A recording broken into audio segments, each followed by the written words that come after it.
Juillet 2019. Le jour de son élection à la présidence de la Commission européenne, Ursula von der Leyen lance une déclaration de guerre.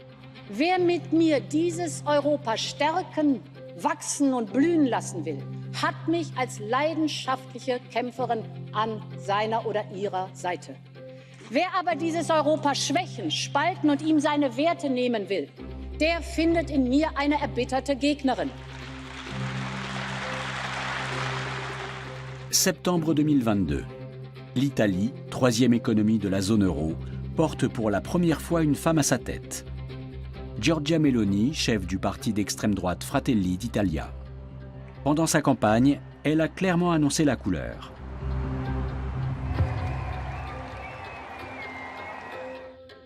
La capitale d'Italia è Roma! Roma! Roma dovrebbe essere la capitale dell'Unione Europea e voglio portare questa rivendicazione nel Parlamento europeo. Juillet 2023. Rencontre à Rome des deux dirigeantes. Si elles sont adversaires, elles n'en laissent rien paraître, se montrant souvent côte à côte comme des alliés. Est-ce Meloni qui s'est rapprochée du centre politiquement ou von der Leyen qui s'est droitisée? Les deux femmes incarnent les deux pôles du débat en cours sur l'avenir de l'Union européenne, davantage de pouvoir à Bruxelles ou au contraire, un renforcement des États-nations. Du 6 au 9 juin 2024, 350 millions d'Européens vont élire leurs représentants au Parlement européen. Les sondages annoncent une poussée des partis d'extrême droite, ce qui pourrait changer significativement le destin de l'Union européenne. Quelle dose de compromis peut supporter l'Europe? Et quelles sont les limites politiques à ne pas franchir?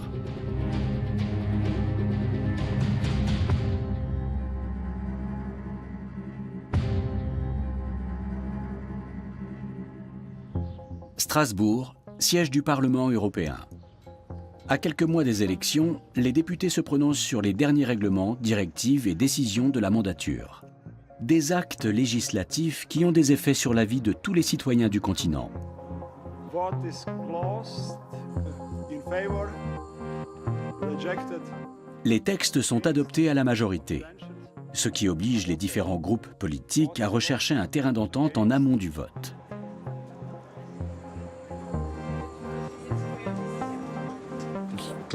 Nous avons besoin d'une Europe unie pour survivre dans le monde de demain.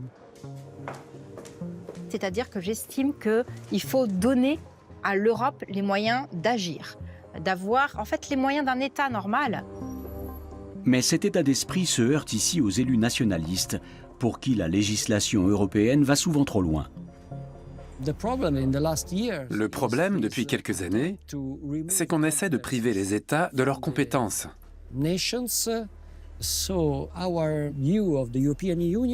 À nos yeux, l'Union européenne doit être une alliance de nations libres. Plus à droite encore se trouvent les eurosceptiques convaincus. S'ils militaient auparavant pour la fin de l'Union, ils réclament désormais une refonte complète de sa politique. Wir wollen nicht mehr diese Union, in der wir ein bürokratisches Monstrum sehen, das eben negative Folgen für Deutschland bringt. Wir wollen einen Bund europäischer Nationen. Gauche, droite et centre ont tous droit de citer au Parlement européen. Mais plus on se rapproche des extrêmes, plus la perspective d'arriver au compromis s'éloigne. Le journaliste allemand Eric Bonze est correspondant à Bruxelles depuis une vingtaine d'années. À l'heure actuelle, l'Union européenne rassemble 27 États souverains. Des élections ont lieu dans ces différents pays et on constate une forte progression de l'extrême droite. Elle a déjà remporté des victoires dans de grands pays comme l'Italie, la Suède, la Finlande ou dernièrement les Pays-Bas. Et ce n'est pas sans conséquence. Au Parlement, les députés sont regroupés non par pays, mais par affinité politique.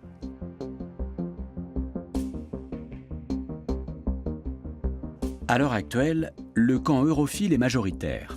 Il inclut le centre-droit, les libéraux, le centre-gauche et les Verts.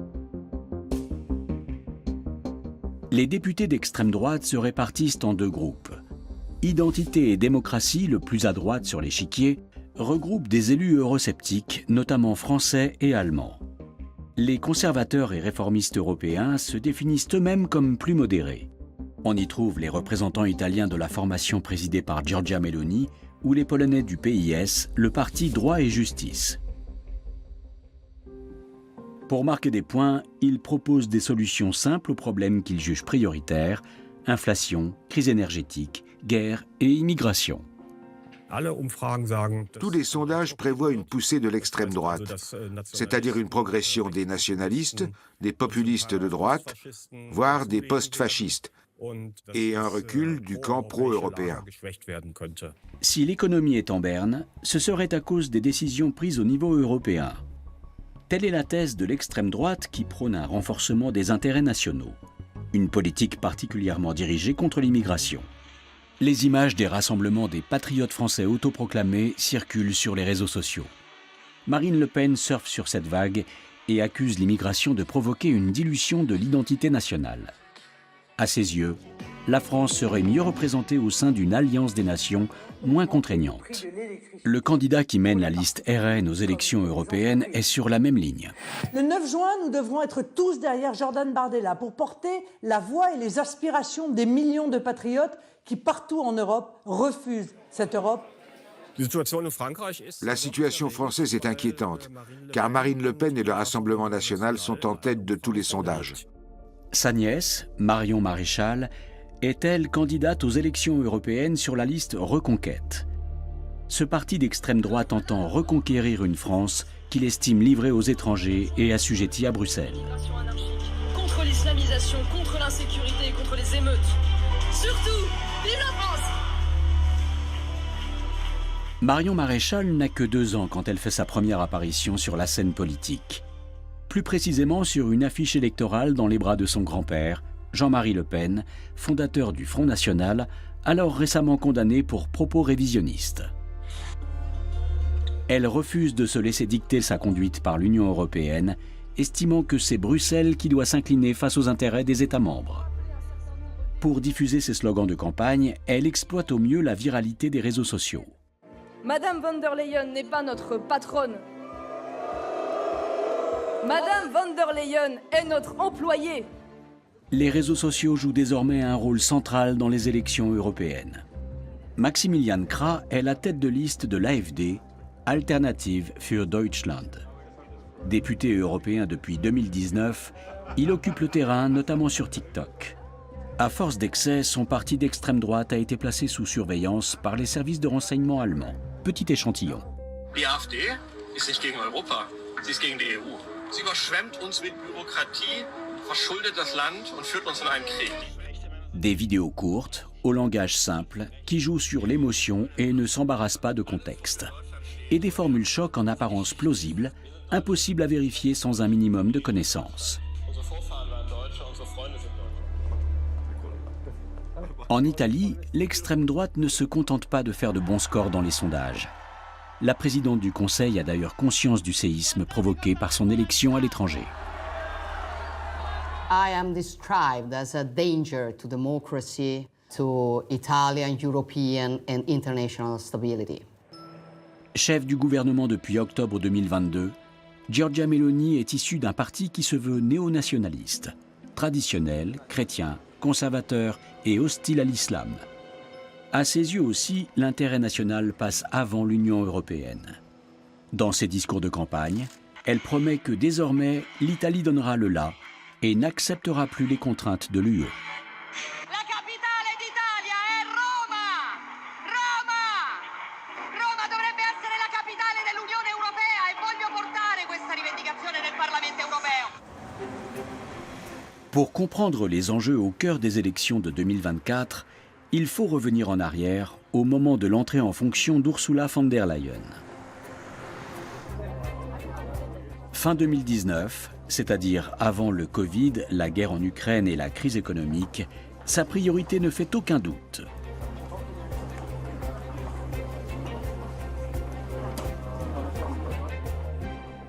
Chers parlementaires, en juillet, immédiatement après ma nomination, j'ai placé l'action climatique au cœur de mon programme politique. Ce sont les peuples d'Europe qui nous ont appelés à une action décisive contre le changement climatique. Les Européens ont fait entendre leur voix dans les rues et dans les urnes. C'est pour eux que nous sommes ici aujourd'hui. C'est pour eux que nous présentons un pacte vert pour l'Europe aussi ambitieux. Ce pacte vert, ou Green Deal, se veut une réponse aux conséquences alarmantes du réchauffement de la planète. Il vise à mettre fin aux émissions nettes de gaz à effet de serre en Europe. Pour changer en profondeur l'industrie et la société, l'Union prévoit de consacrer 1 000 milliards d'euros à une série de priorités telles que la production d'électricité durable, l'isolation des bâtiments ou les mobilités douces. Le pacte définit les grandes orientations, mais c'est le Parlement européen qui doit le traduire en actes législatifs afin qu'il puisse être mis en œuvre par les États membres. Les eurodéputés y travaillent donc depuis 2019. Aurore Lalucq siège dans le groupe des sociodémocrates. Économiste de formation, elle cherche une façon équitable de financer la lutte contre le changement climatique. Merci beaucoup, je t'embrasse. C'est qu'on a besoin d'argent pour faire la transition écologique et sociale, parce que ça va demander des sommes astronomiques en termes d'investissement public, pour éviter aussi que les gens se retrouvent au chômage, pour pouvoir faire des conversions industrielles. Bref, pour tout ça, on a besoin d'argent public. À ses yeux, l'une des solutions consiste à instaurer un impôt européen sur la fortune, Tax the Rich. Elle s'efforce d'en convaincre ses collègues des autres États membres, comme René Repasi, membre du SPD, le Parti socialiste allemand. La fiscalité, c'est une question de justice sociale. En gros, les très riches aujourd'hui sont beaucoup moins taxés que les classes moyennes et les plus pauvres. Ce qui nous semble être une injustice totale, parce qu'en gros, ceux qui ont les moyens de payer les impôts évitent l'impôt. Voilà, alors qu'ils ont les moyens de les payer 100 fois, 200 fois, 300 fois, je ne sais pas combien. Aurore Lalucq observe que l'urgence climatique a longtemps fait l'objet d'un large consensus au-delà des divisions politiques qui s'effritent aujourd'hui. Parce qu'on voit qu'il y a une montée des climato-sceptiques aujourd'hui en Europe. Et là-dessus, j'ai une vraie inquiétude. Les anti-Europe et les nationalistes comme Marion Maréchal fustigent le programme européen pour le climat et rejettent toute réglementation dans ce domaine. Qui est un ensemble de textes qui organise le fameux tsunami réglementaire de l'écologie punitive, dont se plaignent notamment d'ailleurs les... En ces temps de guerre et de marasme économique, la politique climatique est passée au second plan. Maximilian Krah de l'AfD ne voit pas non plus d'urgence à agir.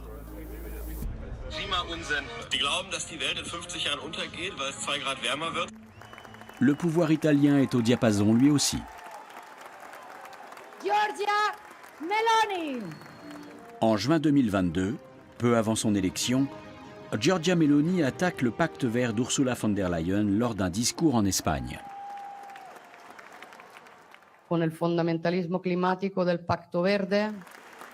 Mais jamais elle ne précise les contours de sa propre politique en la matière qui, à l'en croire, ne pénaliserait ni l'emploi ni la croissance économique.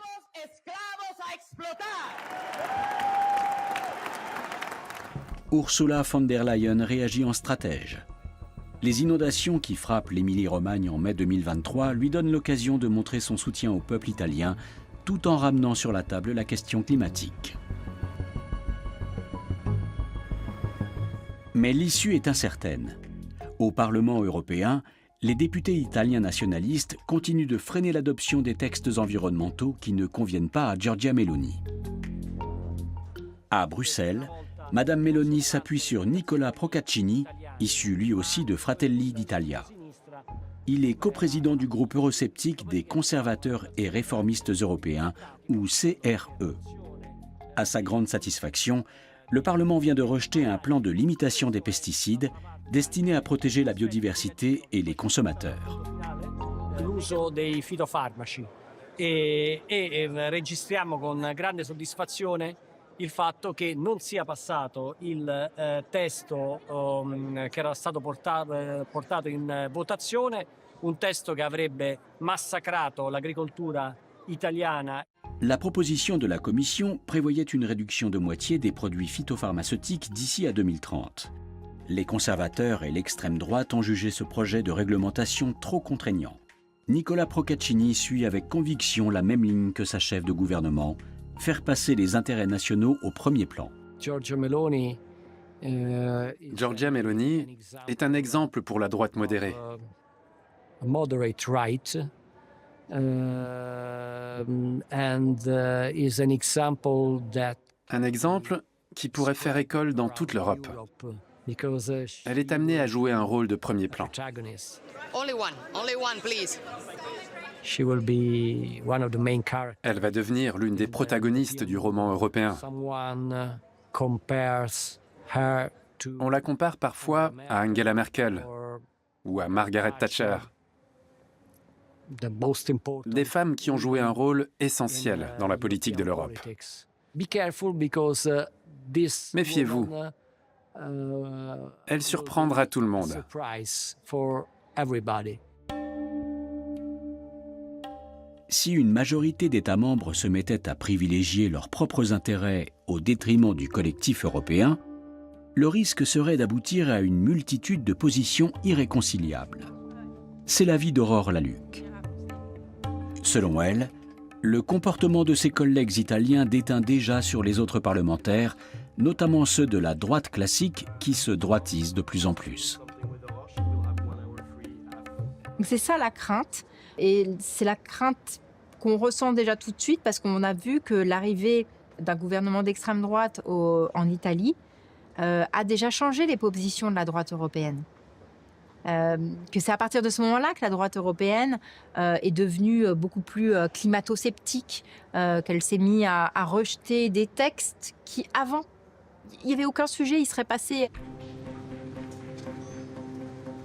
Elle vise en particulier les conservateurs et notamment l'influent Manfred Weber. Président du Parti populaire européen, PPE, et de son groupe à Strasbourg, il est aussi vice-président de la CSU, le Parti démocrate chrétien bavarois. Le PPE s'est prononcé en majorité contre la restriction de l'usage des pesticides, à l'instar de l'extrême droite italienne. Parce qu'on vote non une fois, on est catalogué comme si on était opposé par principe à toute mesure pro-environnementale ou à la protection des espèces. Il faut réapprendre à débattre et à écouter les arguments des uns et des autres. Un parti comme le nôtre, chrétien-démocrate et issu de la ruralité, a son propre point de vue sur certaines questions. Et sur certaines questions, en effet, son vote s'aligne sur celui des partis situés à sa droite. La CSU soigne sa base électorale, dont font partie les agriculteurs. Elle cherche à leur épargner de nouvelles contraintes, comme le fait le camp Meloni. Selon ses détracteurs, Manfred Weber anticiperait une reconfiguration des forces politiques après les élections et l'apparition de nouvelles alliances. Abbiamo sentito parlare innumerevoli volte di Stato di diritto, solitamente quando c'era da attaccare dei governi non graditi alle sinistre. Dans mon engagement, j'ai toujours voulu jeter des ponts et être un rassembleur. Je suis à la tête du premier groupe du Parlement européen, mais il est loin de représenter la majorité absolue. La nature même du processus politique européen consiste à construire des majorités. Ici, on ne pense pas gouvernement et opposition, juste et faux, on fait des compromis. Je discute avec les sociodémocrates, les Verts et les libéraux. Mais qu'en est-il de la droite et de l'extrême droite? Le PPE s'est fixé une ligne de conduite claire. En revanche, on refuse de s'allier à des gens qui, tout en rejetant le projet européen et l'idée d'un vivre ensemble dans une Europe démocratique, ont des responsabilités au Parlement. C'est la limite, le cordon sanitaire indispensable. Le PPE a défini 3 critères essentiels. D'abord, nous ne collaborons qu'avec des acteurs qui acceptent les structures européennes actuelles et veulent apporter leur pierre à l'édifice. Ensuite, nos partenaires doivent consentir à coopérer avec l'Ukraine et à soutenir Israël, c'est-à-dire à aider ceux qui partagent nos valeurs. Le troisième principe auquel nous tenons est la défense de l'état de droit. L'indépendance des médias et de la justice est fondamentale à nos yeux. Il est donc exclu pour mon parti de travailler avec l'AfD, avec le PiS de Kaczynski en Pologne ou avec Le Pen en France. Tous ces partis sont hors des clous. S'agissant des eurosceptiques les plus radicaux, le message est clair. Mais des convergences semblent se profiler avec les nationalistes italiens comme Nicola Procaccini, qui se veulent plus modérés. À l'approche des élections, le PPE comme le CRE veulent reléguer la question climatique au second plan. Le parti de centre-droit adopte donc une position plus à droite. Au point de revenir sur des décisions prises dans le cadre du Pacte vert, comme par exemple la fin des moteurs thermiques dans l'Union européenne, votée en 2022. Ich will, dass der Verbrenner weiter genutzt werden kann. Ich glaube, dass das richtig ist, die Technologie offen zu lassen für die Zukunft. Der Verbrenner ist einer der großen europäischen, deutschen Ingenieurstechnologien, die wir entwickelt haben. Und wir würden, wenn wir sie faktisch verbieten, den Chinesen unsere Technologie auf dem Silbertablett servieren, weil die Welt braucht diese Technologie. À l'heure actuelle déjà, ces divisions freinent, voire empêchent la prise de décision au sein de l'Union.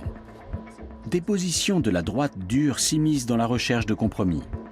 Le Green Deal d'Ursula von der Leyen se retrouve ainsi sous le feu des critiques et la présidente de la Commission doit revoir ses priorités. Le glissement général vers la droite fait passer un autre sujet au premier plan, la politique migratoire qui a elle-même dû évoluer sous l'influence croissante des partis nationalistes. En 2020, Ursula von der Leyen dénonce encore l'esprit de fermeture de l'extrême droite.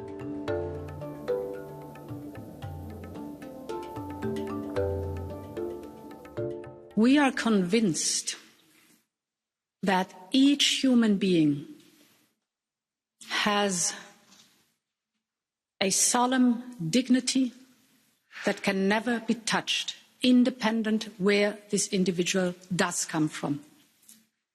And obviously, the extreme right has a different view, but hate has never given any good advice. So we will always insist on the fact this makes you angry. This makes him angry because we got him on the point where he sees that we are on a different soul, what that is concerned. And that is democracy. You have to bear with that. À l'époque, elle est encore applaudie. Mais la politique commune d'asile et de migration va devenir une question centrale dans les années qui suivent. Pendant sa campagne en 2022, la candidate Meloni ne mâche pas ses mots. No alla immigrazione massiva! No alla violenza islamista! Sia fronteras seguras! Elle associe explicitement les flux de réfugiés au péril islamiste et fait de la politique migratoire un enjeu de sécurité. À quelle concession conduit la recherche de compromis ? Un mois après son arrivée au pouvoir, Giorgia Meloni rencontre à Bruxelles Roberta Metsola, présidente du Parlement européen. Issue du centre-droit, celle-ci est une partenaire importante. Mais l'Italie, troisième économie de l'Union européenne, est aussi un acteur incontournable. La parole de sa première ministre a un poids.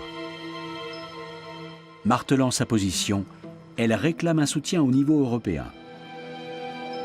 Europe has to manage immigration, and it didn't that in the past years as we think it should. So I will support the other countries' questions, and I hope they will support mine. Thank you. Sous la pression de son électorat, Giorgia Meloni essaie de conclure un accord bilatéral avec la Tunisie, pays de transit de la plupart des migrants et réfugiés qui tentent de gagner les côtes italiennes. Mais sans succès. Toute seule, elle n'a pas suffisamment à offrir. Parallèlement, les entrées irrégulières en Europe par la Méditerranée progressent. En 2023, elles connaissent une augmentation de 50% par rapport à l'année précédente. L'opinion publique européenne s'en émeut, tandis que la répartition des nouveaux arrivants et le financement de leur accueil font débat. L'extrême droite, en particulier, en profite pour attiser les craintes. Bruxelles s'est rendu compte qu'en l'état, sa politique migratoire ne pouvait pas continuer ainsi et qu'elle risquait de poser un problème pour les élections européennes. De plus, il est apparu qu'après la Grèce, c'est l'Italie qui joue un rôle crucial pour un changement de cap dans ce domaine. Sans elle, on ne pourra pas maîtriser la situation. Dans ce sens, Giorgia Meloni a donc aussi une importance stratégique. La réaction de la présidente de la Commission européenne est scrutée à la loupe. Elle, qui avait fait du climat sa priorité absolue au début de son mandat, a peut-être négligé la question de l'immigration. Juillet 2023.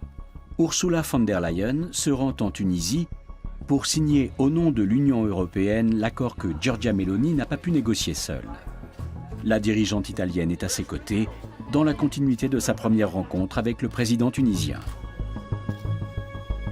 We will work with Tunisia on an anti-smuggling operational partnership. We will also increase our coordination on search and rescue operations. And we agreed that we will cooperate on border management, anti-smuggling, return and addressing root causes in full respect of the international law.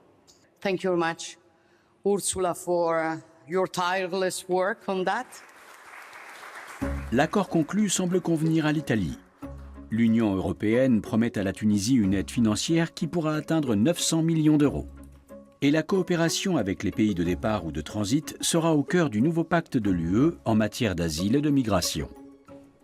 Si l'esprit reste celui des partenariats précédents, comme celui signé avec la Turquie en 2016, certains observateurs déplorent la fermeture croissante des frontières européennes, conséquence d'un virage politique à droite.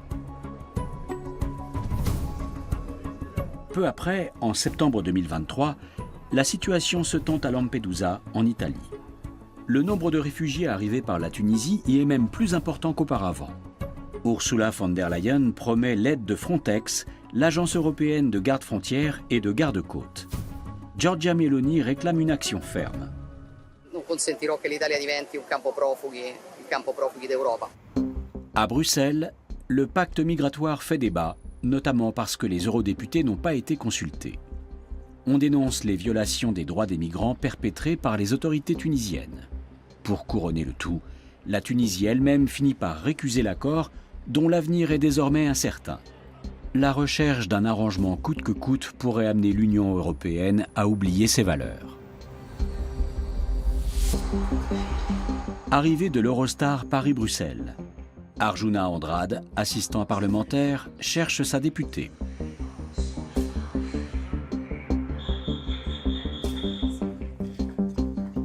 Aurore Lalucq fait constamment la navette entre les deux capitales pour préserver sa vie de famille.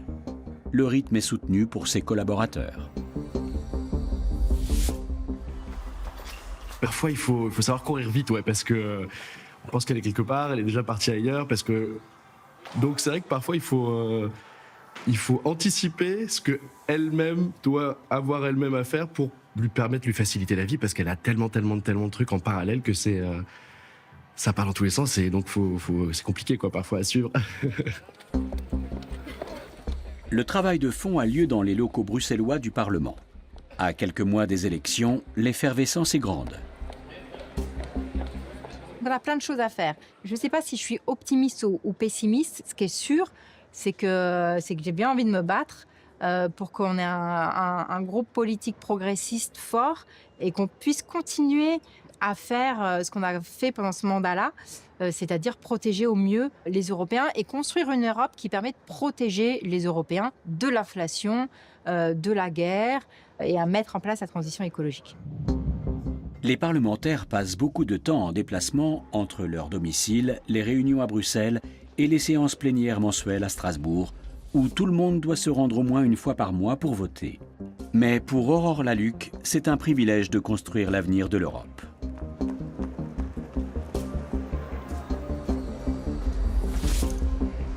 Je ne sais pas combien d'heures je fais par jour. Je ne calcule pas, parce que de toute façon, c'est un métier qu'on fait par... Enfin, déjà, c'est pas un métier, c'est une fonction qu'on fait par conviction.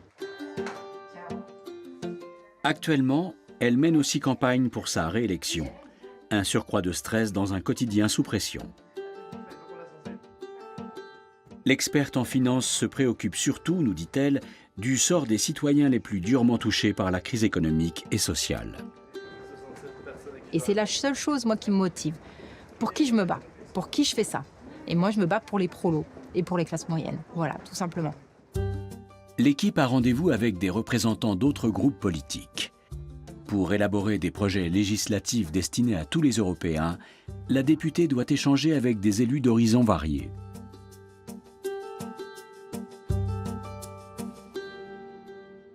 Donc, c'est pas si difficile que ça, finalement. Ça demande de la diplomatie, ça demande de faire des compromis, ça demande de lâcher certaines choses, et ça demande aussi d'essayer de comprendre d'où l'autre parle. Il y a un groupe que je n'appelle jamais, parce qu'il n'est jamais là, c'est le groupe d'extrême droite, par exemple, au Parlement européen. Selon elle, les députés Identité et Démocratie ne participent jamais à ces groupes de travail.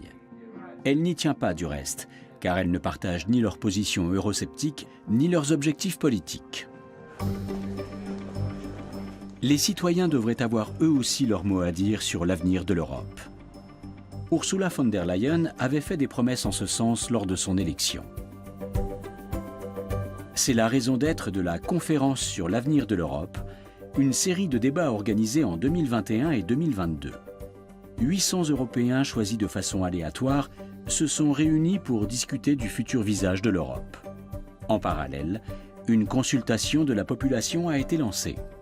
Il en ressort que les Européens veulent un Parlement plus fort et moins d'États-nations qui tirent la couverture à eux. Septembre 2023.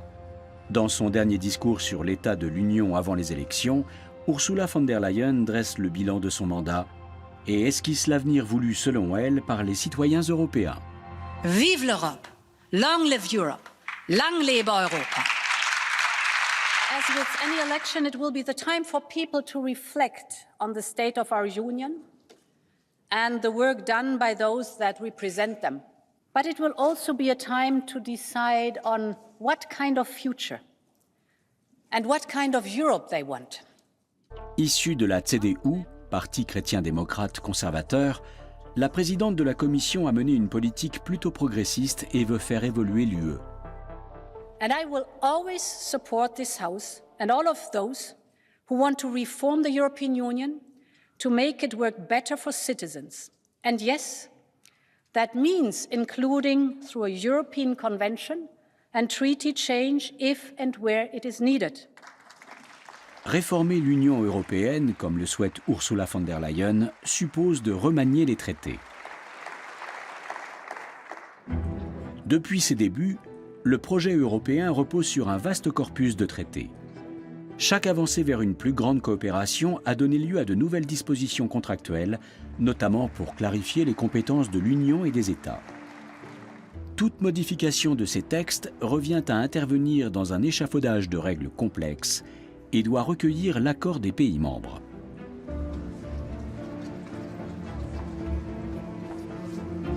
Les chefs d'État ou de gouvernement de l'UE se réunissent au moins 4 fois par an à Bruxelles.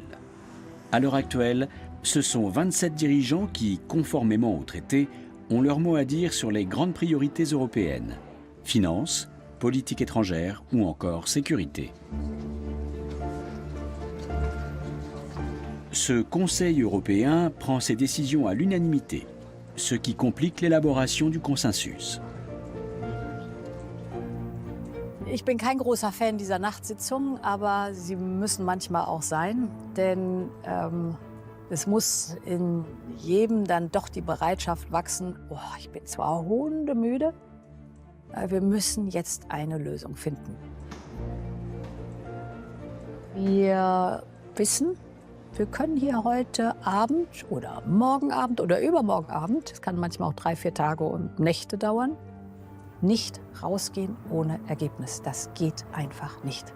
Denn dann steht Europa hemdsärmlich zerstritten und ergebnislos da. L'un des responsables de ces nuits de travail interminables est Viktor Orbán, le Premier ministre hongrois, nationaliste et conservateur. En décembre 2023, il met son veto à un plan européen d'aide à l'Ukraine. Aux yeux de ses détracteurs, cette attitude de blocage marque une tentative de faire pression sur l'UE. On le voit, la situation est déjà complexe pour les 27 États membres. Un futur élargissement pourrait conduire l'Union à la paralysie si la prise de décision à l'unanimité demeurait la norme. À la place, il serait possible de passer à un principe de majorité dans le cadre d'une réforme donnant davantage de pouvoir au Parlement et à la Commission. Les dirigeants à tendance nationaliste, comme Orbán ou Meloni, y sont opposés.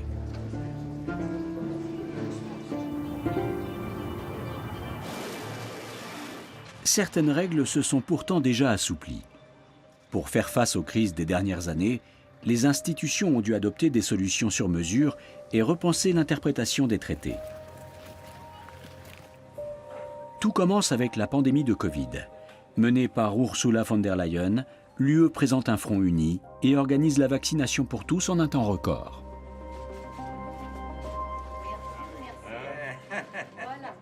The Commission has negotiated the broadest portfolio of vaccine candidates so that vaccinations can start immediately. Les États jouent le jeu car cette mutualisation des ressources est dans leur intérêt.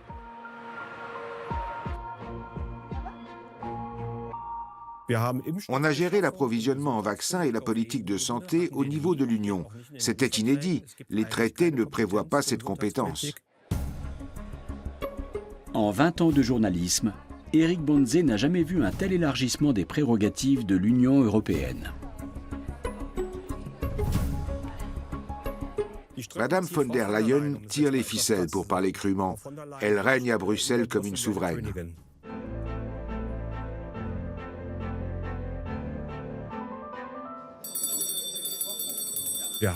Avec Ursula von der Leyen, nous avons plus d'Europe. À commencer par un deuxième budget, à savoir un plan de relance financé par la dette commune dans le sillage du Covid. La Commission a renforcé ses pouvoirs, elle décide pratiquement seule du versement des fonds. Et on évoque maintenant la défense, l'armement et d'autres domaines. La guerre en Ukraine propulse Ursula von der Leyen au cœur de la politique étrangère et surtout de la défense européenne, qui n'existe qu'à l'état d'embryon dans les traités. Traditionnellement, la Commission européenne est avant tout un appareil administratif responsable de la régulation du marché intérieur et du budget. La politique et les rapports de force restent l'apanage des gouvernements nationaux. Mais en négociant avec d'autres grandes puissances contre la Russie, Ursula von der Leyen assoit la stature de l'Europe. Wir haben systematisch daran gearbeitet, ein großes Sanktionspaket zusammenzustellen. Und wir heißt die Europäische Kommission mit den Vereinigten Staaten, mit Großbritannien und mit Kanada. Mais pour les gouvernements nationalistes, tout ça va trop loin. Cette commission qui s'affirme leur fait craindre une perte de pouvoir. Et ils ne veulent pas entendre parler d'une réforme des traités qui transférerait de nouvelles compétences à l'Union européenne. Fin novembre 2023, Nicola Procaccini s'apprête à donner une conférence de presse importante alors que le Parlement doit se prononcer sur le principe d'une réforme des traités.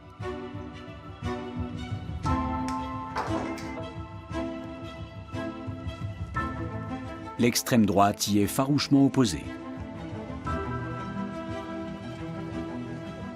Elle juge inacceptable de pouvoir être mise en minorité sur certaines questions européennes importantes et de réduire encore les compétences nationales.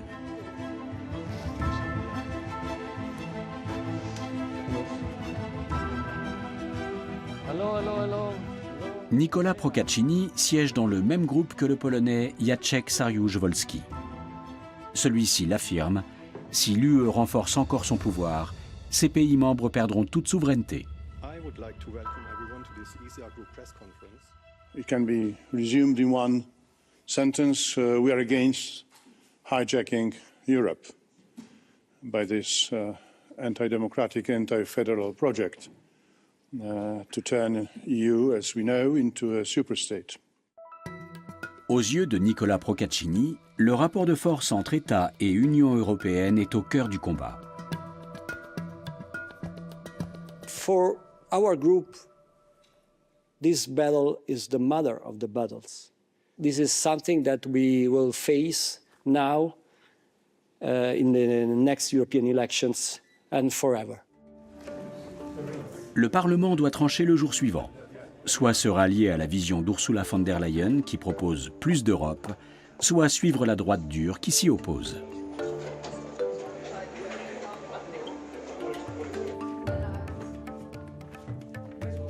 Dernier préparatif pour Aurore Lalucq et son équipe. Aujourd'hui, les eurodéputés sont amenés à statuer sur toute une série de sujets. L'élu connaît sur le bout des doigts le projet législatif qu'elle défend. Son équipe la briefe sur les autres thèmes suivis par ses collègues.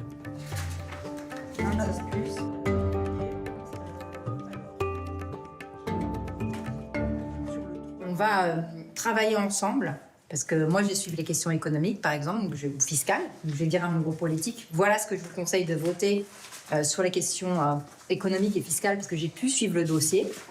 Et là, inversement... Mais l'enjeu aujourd'hui est surtout la future réforme des traités. L'élu sociodémocrate dit oui sans hésiter à de nouveaux textes et à une Union européenne plus forte. Donc la construction européenne, c'est quelque chose qui doit, à mon avis, toujours avancer. On ne doit jamais y renoncer. Les 705 députés européens convergent à présent vers l'hémicycle. Manfred Weber, chef de file des conservateurs, veut lui aussi renforcer le pouvoir du Parlement.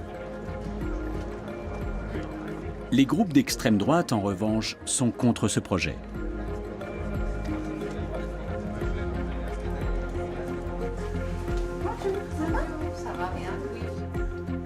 Okay, guys, follow me.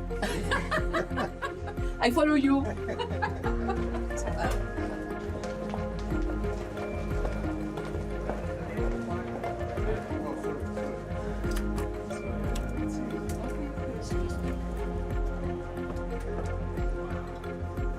Surplombant les débats, la régie vidéo. Toutes les séances sont filmées par plusieurs caméras. Le marathon des votes peut commencer. Vote is closed. Rejected. Thank you. Who's against? Who abstains? Rejected. 93. Who's in favor? Who's against? Who abstains? Adopted. 369. Who's in favor? Who's against? Who abstains? Adopted. 454 by roll. Let's check 369. Vote is open. 369. Doing this for 3 hours. Ce n'est pas évident de faire ça 3 heures d'affilée. You have to be very. Il faut rester extrêmement attentif et concentré. Because you have a list. On a une liste de points à voter. Very careful to. Et on ne doit pas se tromper. Make a mistake. Le moment est venu de se prononcer sur l'avenir des traités de l'Union. Nicola Procaccini ne commettra pas d'erreur sur ce point. In favor? Against?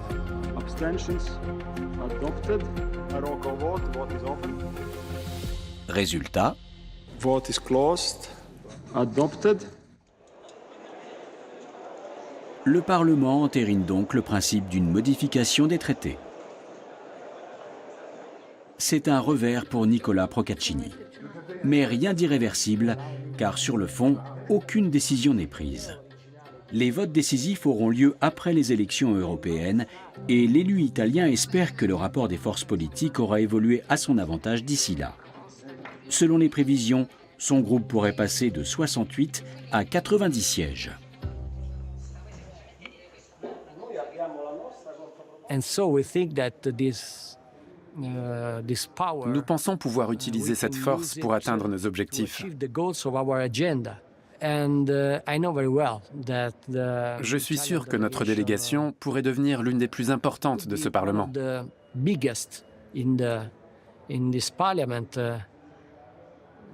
Peut-être même la plus grande. Je crois que nous avons une occasion à saisir, que nous ne raterons pas. Celle de montrer qu'une autre Union européenne est possible. Il appelle de ses vœux une alliance qui protégerait les frontières extérieures et le marché intérieur, tout en laissant les États agir en fonction de leurs intérêts. Le groupe CRE de Nicola Procaccini prétend incarner un conservatisme modéré. Mais la Ligue du Nord, partenaire de coalition en Italie, est dans le groupe Identité et démocratie aux côtés du RN et de l'AfD, opposition plus radicale.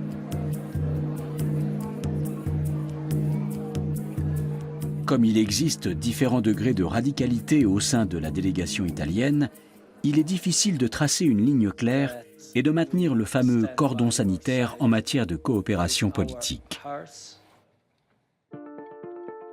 Les élections de 2024 devraient rebattre les cartes au Parlement européen et les grands gagnants pourraient bien être les deux formations de droite.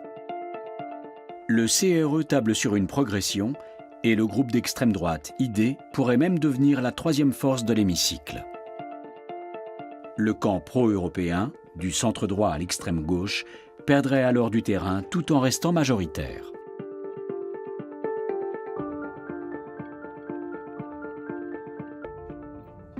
Avec environ un quart des voix, sans être majoritaires, les groupes de droite pourraient devenir un facteur de blocage suffisant pour perturber le fonctionnement du Parlement. L'élaboration des textes législatifs pan-européens s'en trouverait compliquée et exigerait une unité sans faille du bloc pro-européen. À l'approche des élections, il devient donc plus essentiel que jamais de poser les bases de futures alliances.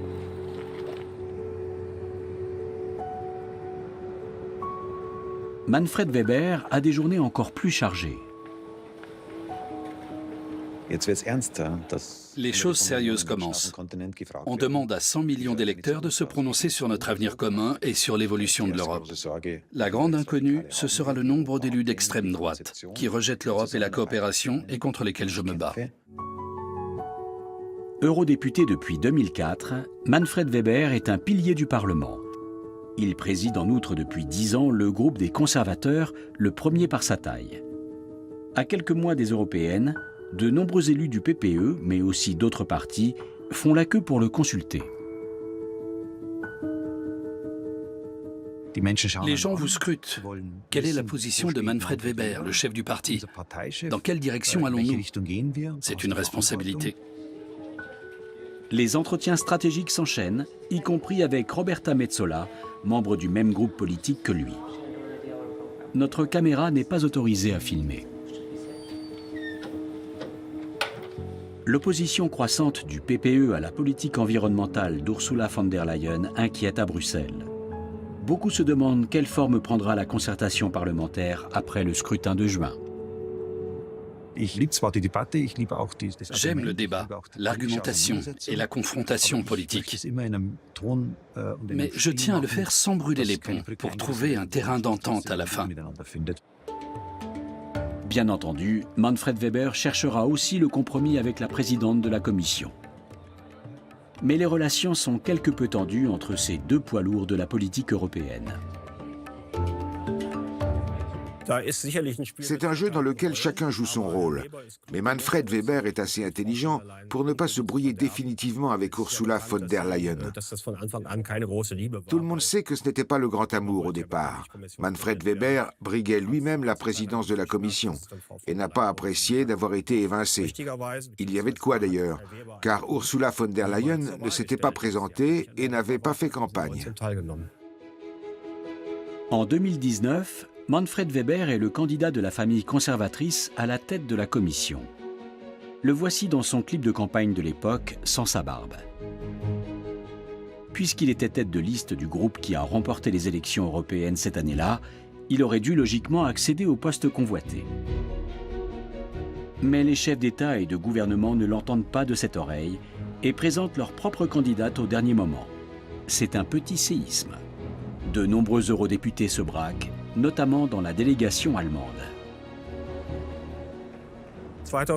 En 2019, le score a été relativement serré et ce sont des voix douteuses qui ont permis la victoire de Mme von der Leyen. C'est surtout lié au fait que les sociodémocrates allemands n'ont pas voté pour elle et la plupart des Verts non plus. Il y a eu aussi des défections chez les libéraux et même chez les chrétiens démocrates. Voti favorevoli 383. Résultat, Ursula von der Leyen est élue de justesse, notamment grâce au vote des souverainistes hongrois et polonais. 5 ans plus tard, la majorité qui pourrait la reconduire dans ses fonctions est loin d'être acquise. Et les voix des partis de droite pourraient de nouveau jouer un rôle clé. On voit bien qu'Ursula von der Leyen est capable de composer avec l'extrême droite. Elle la joue finement avec Giorgia Meloni, par exemple. Elle la fait participer, l'emmène en Tunisie et déclare « C'est notre accord, c'est ça l'Europe ». Giorgia Meloni ne peut plus rien dire puisqu'elle est partie prenante. On peut penser qu'Ursula von der Leyen fera de même avec les autres. Le PPE l'a officiellement investie candidate à sa propre succession, mais à condition qu'elle modère sa politique climatique et ajoute une bonne dose d'économie. Aurore Lalucq porte un regard pragmatique sur le bilan d'Ursula von der Leyen. C'est quelqu'un qui a des défauts comme tout le monde, mais elle a été une vraie incarnation pour l'Europe dans des moments difficiles. Je pense à la guerre en Ukraine, je pense au moment du Covid.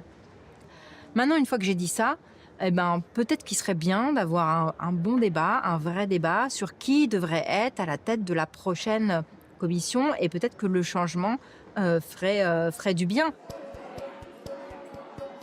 Indépendamment de qui sera à la tête de la commission, la recherche du consensus risque de devenir de plus en plus difficile. La stratégie consistant à s'arranger avec les eurosceptiques s'accompagne d'un glissement général vers la droite. Conséquence probable, une politique climatique réduite à la portion congrue, une Europe de plus en plus fermée à l'immigration et des traités qui ont peu de chances d'être effectivement réformés. En juin, les électeurs décideront de la direction que prendra l'Europe. Une influence accrue des groupes d'extrême droite au Parlement impliquerait de multiplier les concessions pour espérer trouver des compromis. Aujourd'hui, l'Europe doit faire face à de nombreux problèmes qui dépassent les capacités des pays à l'échelle individuelle. Une Europe qui a la capacité d'agir avec une politique commune semble plus précieuse que jamais.